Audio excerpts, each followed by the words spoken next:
years ago, I was sitting in a room with a handful of intuitive artists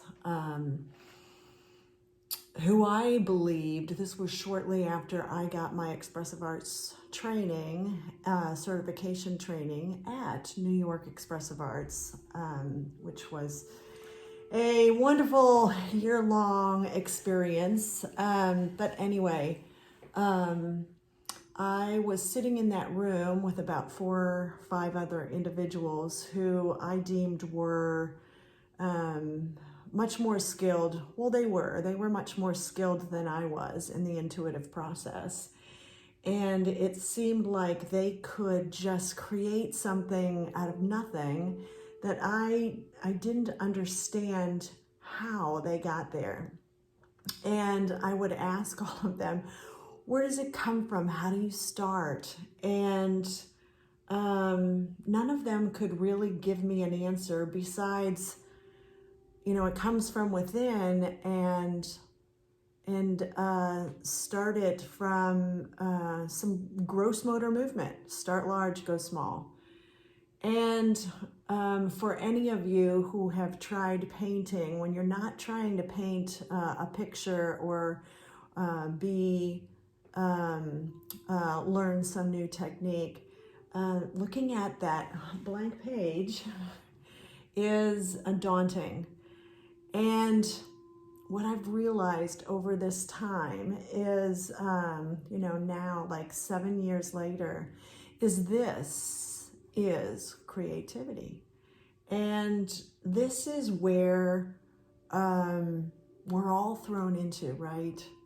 The world is a brand new place right now. And who knows where it's going, and what we knew before may not necessarily work. And so our creativity is needed more than ever. But it comes from this place that people wonder, do I have that? Do I have that? I've never been a creative person.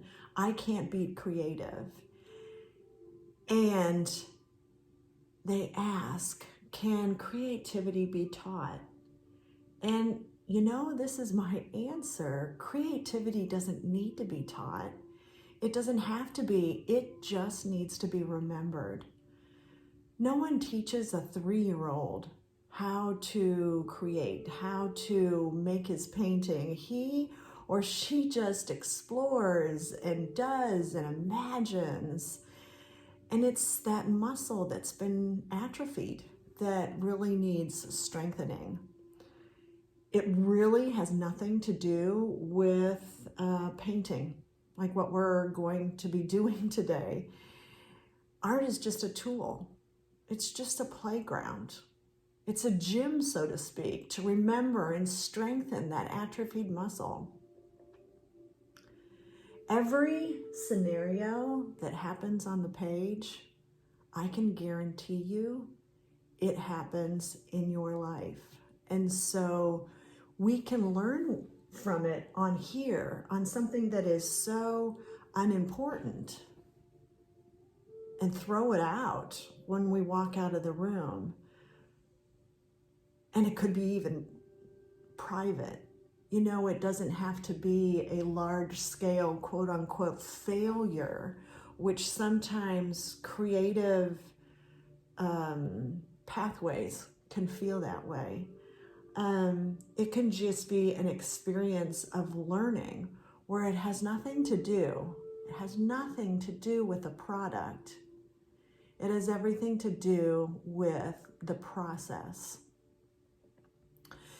So as we practice in this playground, we can create a life more out of that internal creativity and inner confidence, because we know ourselves better. And being more attuned to those inner nudges that come daily, all the time, out there as we're doing our daily life, that we are not, that is not clear to us, because we are so focused on the way we've always done it. or feel like we have to do it, or an identity of who we think we're supposed to be and how it's supposed to look. And so it's tuned out. But practicing here, then you can begin to hear more of those inner nudges. As you know yourself more, you use those inner nudges to act more creatively, more from that inner self or God or universe or whoever it is. So I'm showing you my process. These are kind of how I set myself up, but you know, creativity. It is how you feel best. So I normally do some kind of preparation, whether that be meditation or some kind of movement, dancing, putting on music, that sort of thing. I put paper, I tape it down on all four sides, and I put it on something so that you can turn it. If you don't have an easel or something like that, you can tape it to your refrigerator, because refrigerators are easy to clean off. I always start with a palette of just 3 colors. It doesn't mean that that's all you're going to use on your page, but it's a good number to start with, so that things don't get too muddy. They don't have to match. They don't have to be your favorite colors. In fact, sometimes it's fun to choose colors that are colors that you hate. And then I find a variety of marking tools. I have various paintbrushes here, but you know, I urge people all the time, don't go out and buy anything new. You could even paint with things that you might pick up in nature. So just various things that might make marks. And so I'm going to talk through this. It's vulnerable for me, because I often meet a lot of myself on the page where I am anxious, just a bit about what's showing up. I don't know what's coming next, and of course that shows up in life. So just choose a brush. And I usually go, of course, with the largest brush, just to get a lot of color on the page. So I'm just going to start.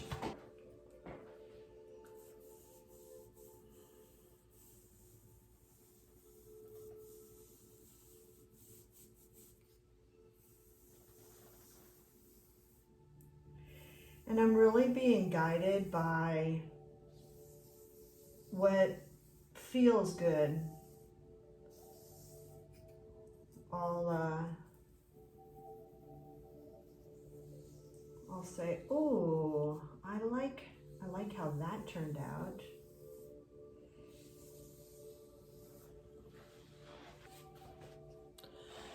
And so as I said, I like filling my page to start with. And that's a noticing as well.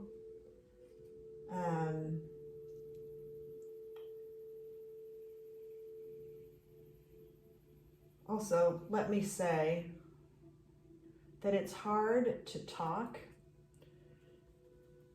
and to be in this process at the same time, because it's like patting your belly and rubbing your head.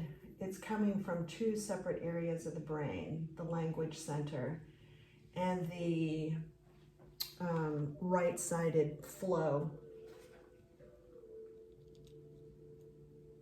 But anyway, so I like to fill a page. I like my white spaces covered.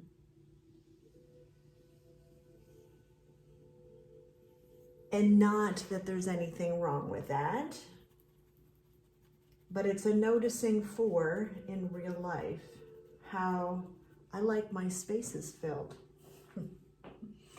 It's hard not for me to sit and do nothing. However, COVID has really taught me how empowering that is, because it removes a lot of my identities around who I think I should be or where I need to be. So that concept also makes me want to talk about make a mention, and I don't know, I didn't go to art therapy school either, but I think art therapy likes to find, the things wrong. And my concept of expressive arts is you're not trying to find something wrong with you. You're not broken. There's nothing to fix. There's just some things that aren't as helpful or beneficial. They don't work as well as some other practices. And so that's what I notice on the page, is what's working, what's not.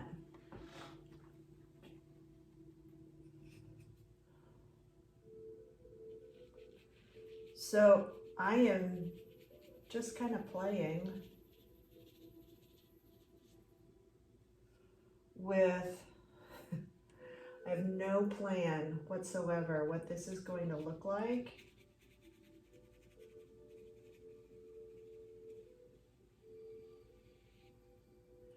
And of course that is a little vulnerable as well.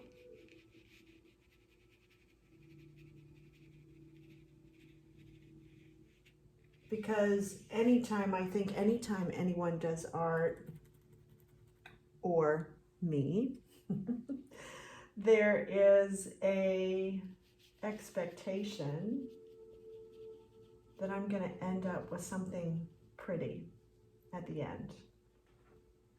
And I have to continually remind myself that it's not about making a pretty picture. It's about learning to listen and respond with bravery.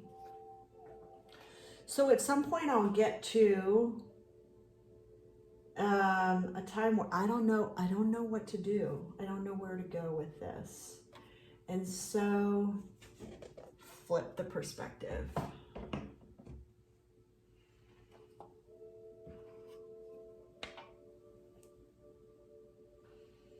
And look at it another way. Something's asking me to scribble. And so I am going to just use a pen here. This is a gel pen. And of course, as you notice, I'm going to all my white spaces, because that's what I do, is fill them up.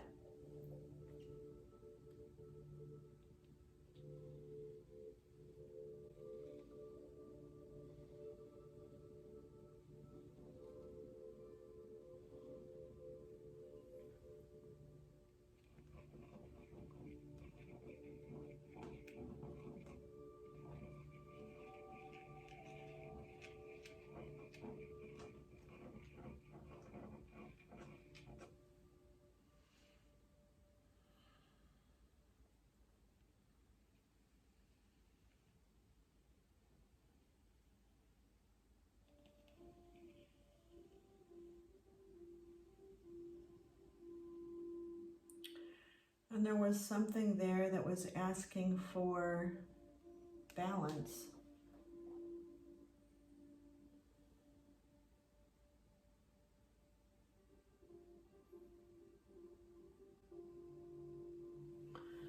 So again, I'm not sure where this is going. So I'm going to flip the perspective again. And one of the newer things that I've learned with Tracy Verdugo, who is an abstract artist, and she does she has some online teachings, is she progresses. She's got a painting technique in which you are guided by contrast, which is another great metaphor for life, because we're never without contrast. In fact, change is the one constant in life. And it just offers us the opportunity to alter, to understand where our feelings are and give us a new direction. So on hers, she looks for the contrast of what's going on. And again, with my stripes that I started out with, and even the harmony, it feels,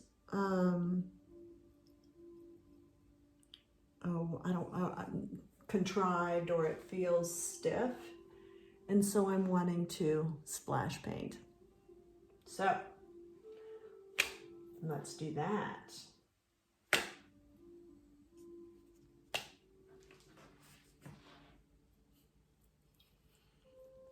My hubby has been a little bit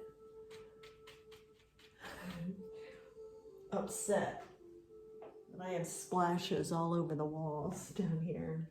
But that's what the gift of an art room is, right? Oh my goodness. I heard that go far.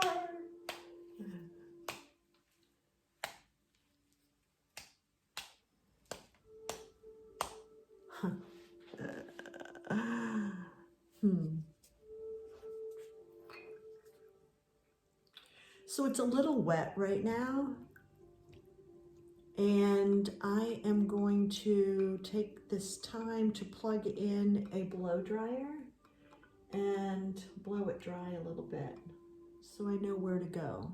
So hold. So here we are, we're back. I've dry, it's not all the way dry, but as I was drying, I was thinking more about the why. The why is this really that important? And I think it is because we are realizing more and more that the world is changing. And in order to keep up with it,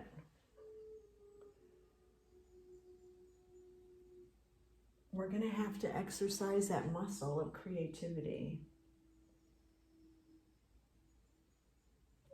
And creativity is kind of a scary word for a lot of people, even myself at times, because it sends you into the abyss of not knowing, when it's been so much we have leaned on for, I don't know, centuries, on what's been known, the wisdom of the ages. And to venture out into the unknown, where there's the possibility of failure, can be a bit scary. But I would challenge anyone, including myself at times, what really is failure? Is it all not just learning in the process?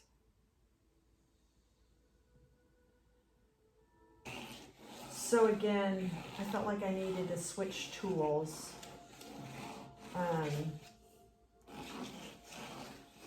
And every time I use something, I'm guided a little bit by, this is what I call the sacred other. So I ask the artwork, what do you need? But I'm also now guided a little bit by what is the contrast? And then by what you love is appearing. So I'm loving this, what's going on right here. It looks, wonder if I can zoom up on this. No, not in this way, but it's it almost looks like yarn and fibers. So I love that.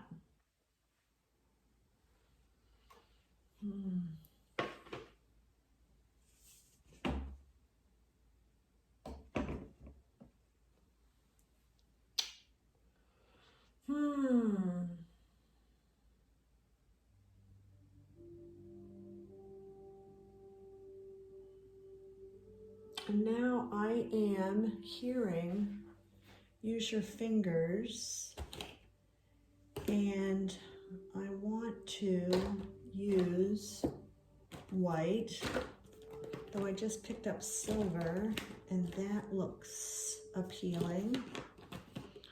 But what I'm going to do, so that I use up all my paint, is put some white, if I can find it, on my palette and mix it all together. I think, maybe not, because I don't have a lot in here. But I'm going to, a lot of times I use my fingers, and I'm just going to just smear out some areas.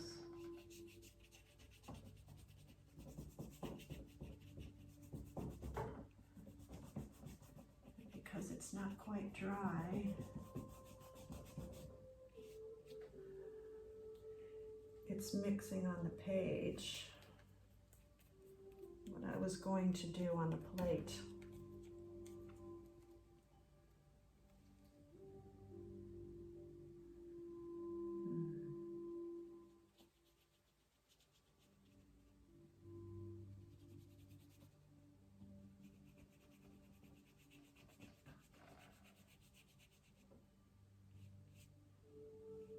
And I'm liking some of the mixture and then some of the heavy white.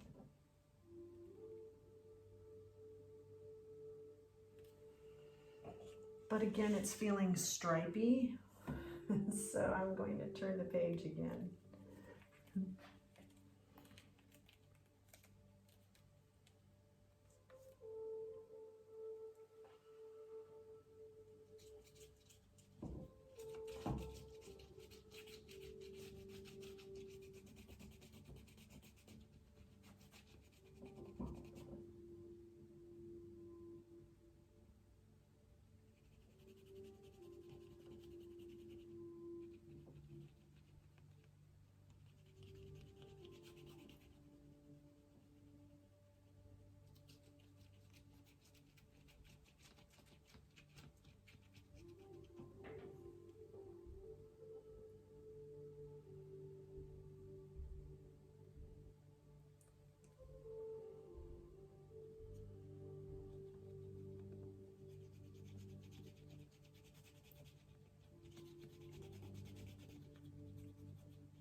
So I also just heard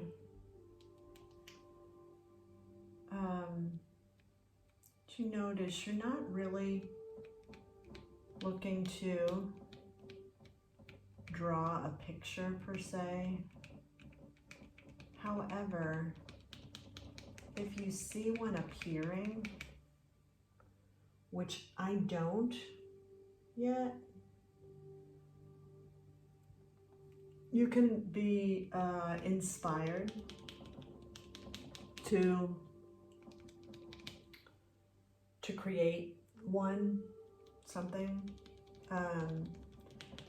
Some of the problem with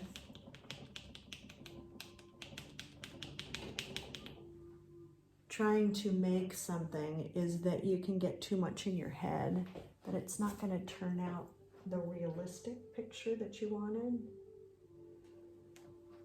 And so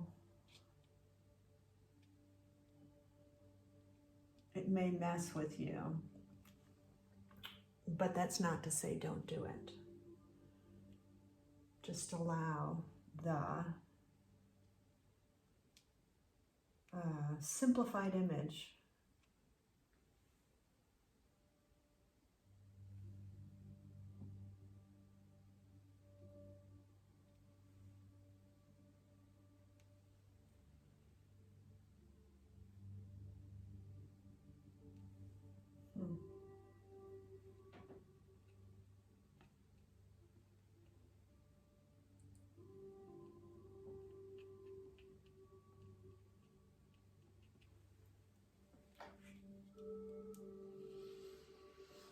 So again, I'm turning my page, and I'm also hearing in my head to go back to my palette, and there's been something that's calling me to mix them. So I am going to use a different, wetting my brush. I'm gonna mix them all together. Not sure which color it's gonna make. Maybe a muddy mess. Oh, or a delightful navy blue.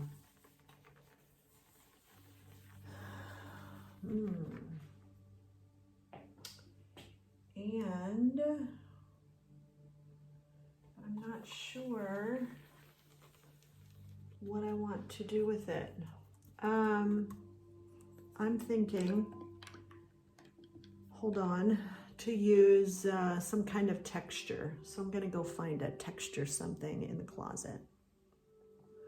So I have a sponge, but you could also use a rag. I cut out, tear apart pieces of cardboard. Yeah, anything, a little piece of wax paper, foil, just did foil painting the other day. And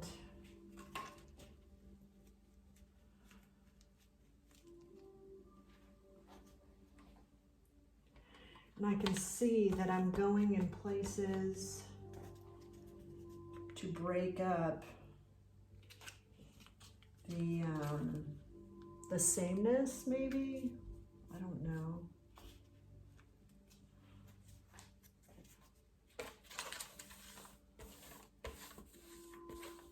I like that.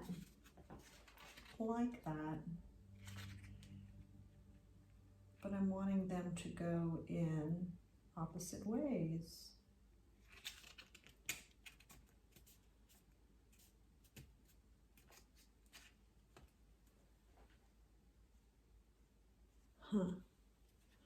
Liking it. And I'm just going to juice up the rest of this.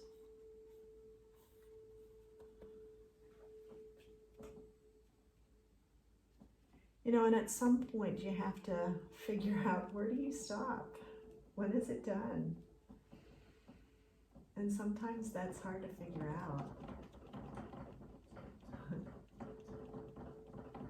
You may end up putting something away and leaving it for a while and kind of coming back and realizing, seeing something else entirely and adding to it.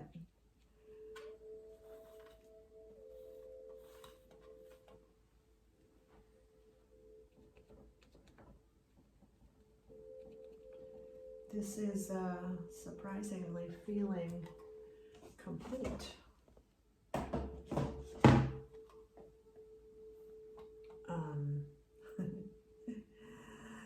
some it might look like a mess. Mm.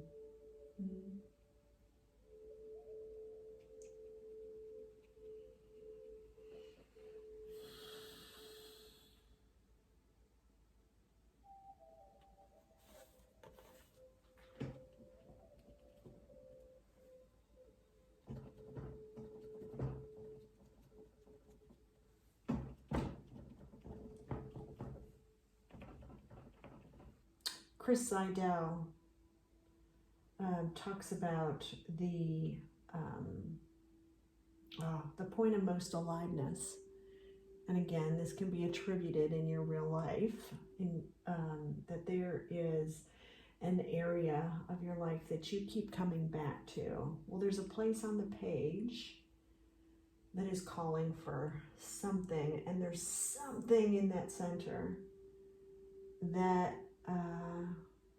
it needs something, and I'm not sure what it is. I just heard in my head bright, bright green.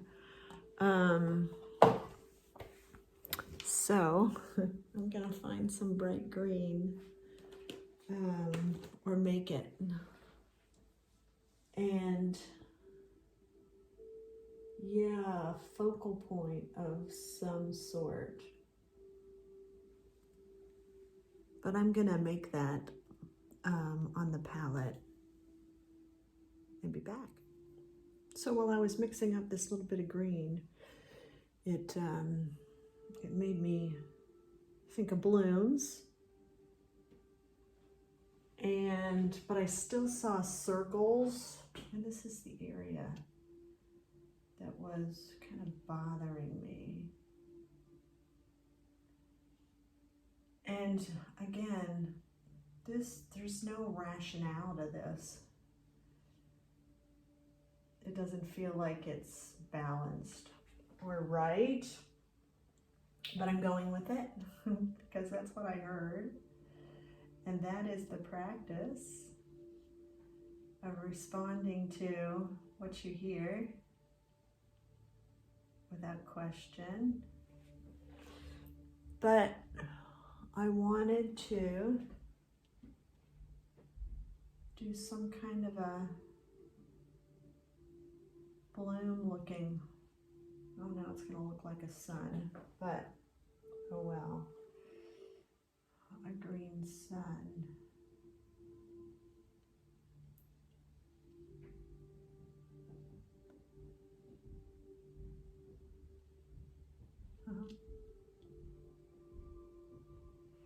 Also gave this center area time to dry while I was mixing that up.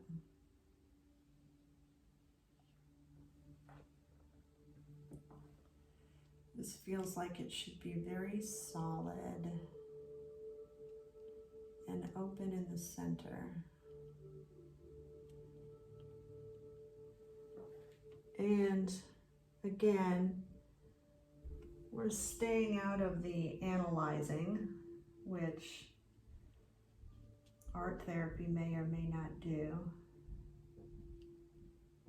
of what that might mean.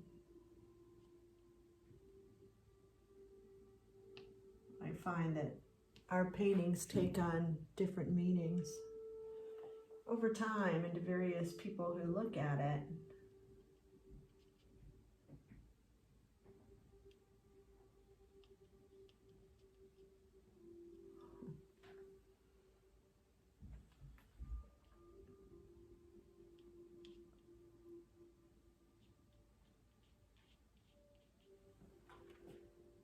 I'm thinking I might go over that several times as it dries, because it feels like it wants to be really solid.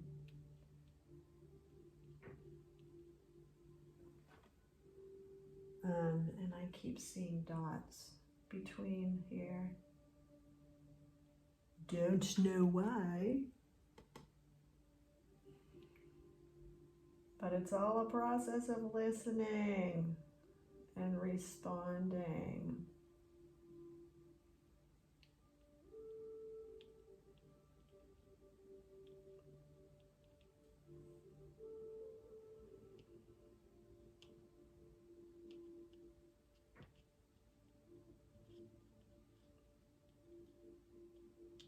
So hopefully, if you stayed with me this entire time, it inspired you to maybe dig out your own paints, which do not have to be anything special or expensive. The dollar store has paints. I just saw tubes of them the other day for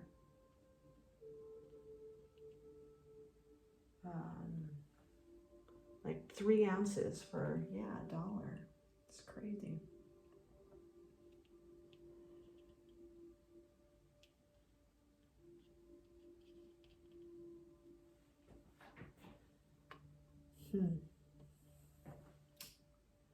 Then I'll continue with these dots around the edges.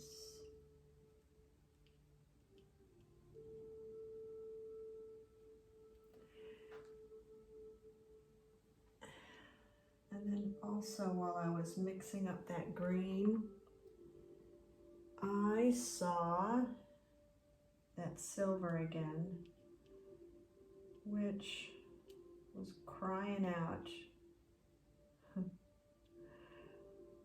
So I'm going to put it in some, I think I'm going to put it in some of my white spots.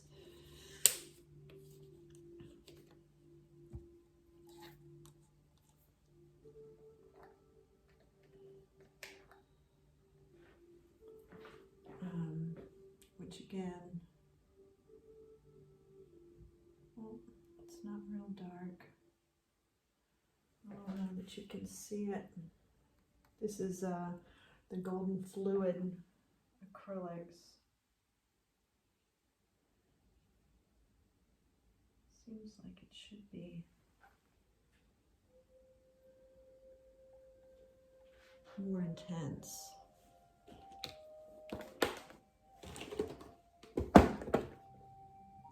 So yeah, I found some, it's a silver rub and buff.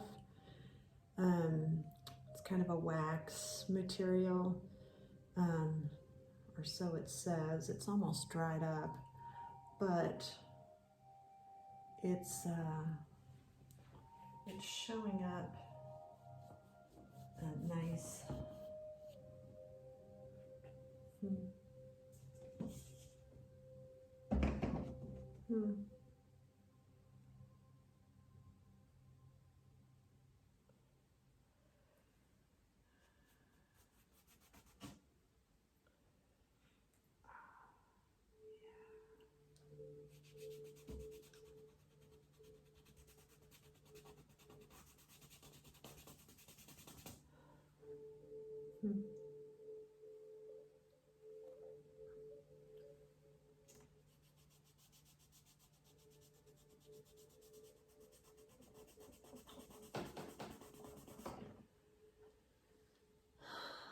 So, the coolest part, most exciting part always, I think, is removing the tape, because it really makes your piece stand out.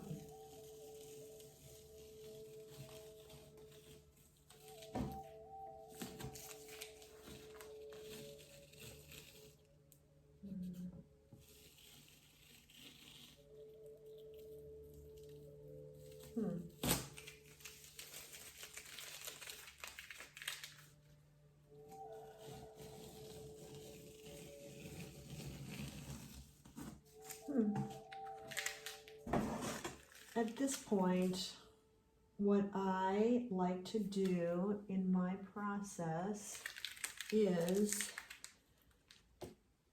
describe with one word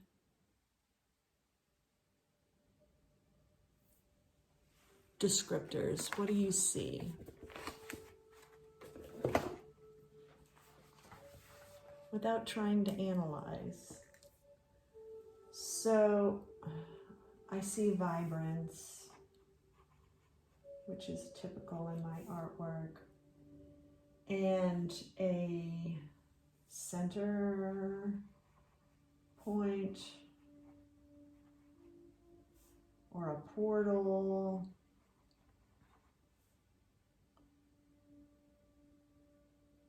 I see chaos.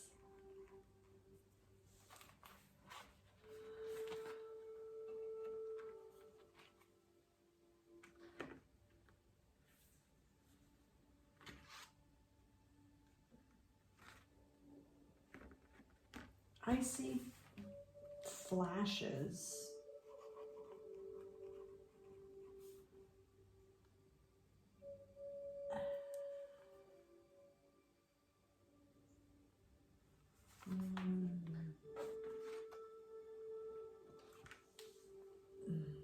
And fiber.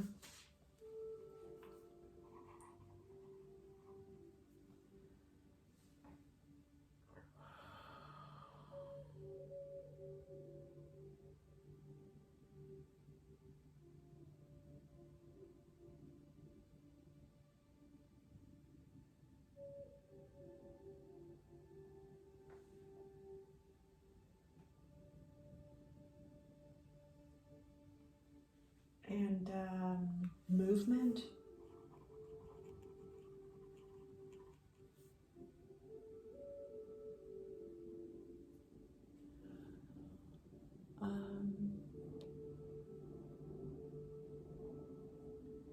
Linear opposites.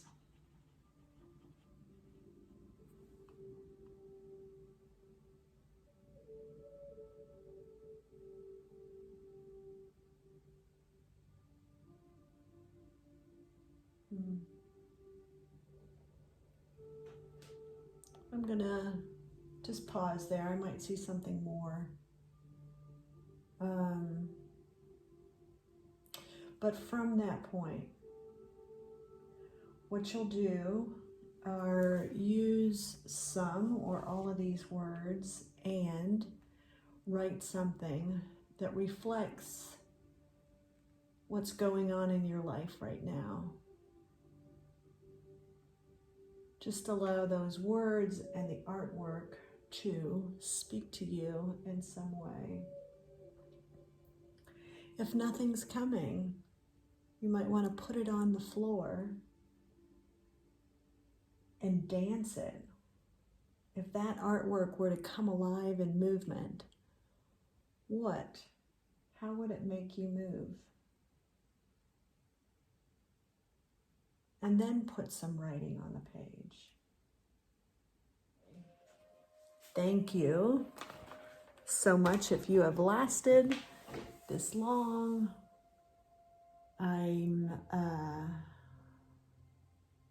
I'm excited to share my process and give you maybe some inspiration to enter into your own practice of remembering your own creativity, because it's in you.